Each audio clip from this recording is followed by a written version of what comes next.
study began in 96 to 98, and it recruited a large group of men, 12,000 men, for a study looking at the effectiveness of screening for abdominal aortic aneurysms. So the 12,000 men originally came to have their aorta screened, that's the major blood vessel coming from the heart, to see if it had grown to a larger than expected diameter. But at the time, those men also filled in a questionnaire, and we have been following them ever since. So we've been following those 12,000 men who came from the Perth region. They were aged 65 to 80 years of age in 96 to 98. And then the next thing that we were very fortunate to do was to actually get some more money, which resulted in another questionnaire and survey done between the years of 2002 and 2004, where the men came for a repeat survey, but also for the first time they had a blood test. And we had a blood test in just over 4,000 men, 4,300 men. And that allowed us to do all sorts of things on their blood tests, as well as continuing to follow them on the data linkage system. We can look at things as simple as added salt, the amount of physical activity that the men do, what their leisure time habits. So one of the things that we looked at was computer use. So we've been able to do all sorts of things and look at the effects on a diverse range of outcomes. So we look at obviously mortality, but we also look at cardiovascular disease, strokes, cancer.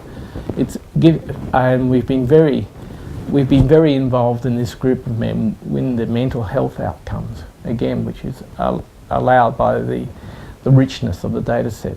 One of the things that received a lot of media attention was the fact that we found that overweight men lived longer than men who were normal weight, so that we found that once you get to your 70s, if you're overweight, your body mass index is above 25, in the range of 25 to 30, that actually means that you will live longer than if you had a body mass index which was 20 to 25. And because of the richness of the data, we were able to adjust for all the things that people thought were important, like pre-existing diseases. That's why people lose weight, and that might have been the explanation. Well, we were able to look at that.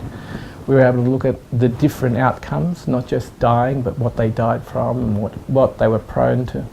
So it meant that not only were we able to find that the central finding, but we were able to make sure that it wasn't caused by problems with the data or with the things that might have been associated with losing weight. At various parts of the surveys, we've actually looked at sexual activity, which was an unheard of area in this group of in this age group, and so very few studies had been done, and we looked at we were able to look at sexual activity, its prevalence, how many men were involved, and the effects of testosterone and other factors.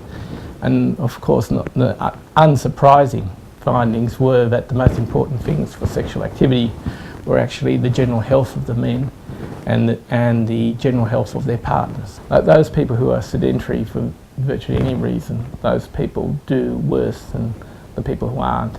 And one of the things that I personally found to be striking was that the physical activity story was most important really early on, so that it's doing a little bit of physical activity in the day rather than doing nothing. But one of the things we also found was that as the men grow older, that some of the traditional risk factors weren't so important, and particularly things like cholesterol and other factors. One of our colleagues came up with the idea, well, what do you think the computer use does for cognition and dementia later on in life? And so we decided to look at it, and we had the information available, and we found that the computer use decreased the risk, and it seemed to decrease the risk many years before the development of the dementia. The men are still going, and a lot of them are returning for surveys, and they're very much part of the study. And one of the things that we find now is we're finding more and more information about what predicts good health in your 90s,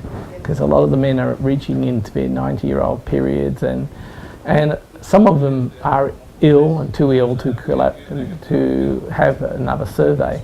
but a lot of them can, and they love showing off, and they love showing just how good they are.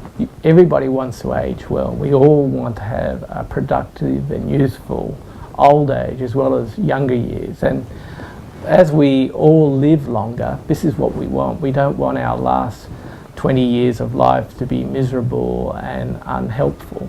We want to be engaged, fit, active, and that's what we find with a lot of these men, and we're trying to work out the secret to it.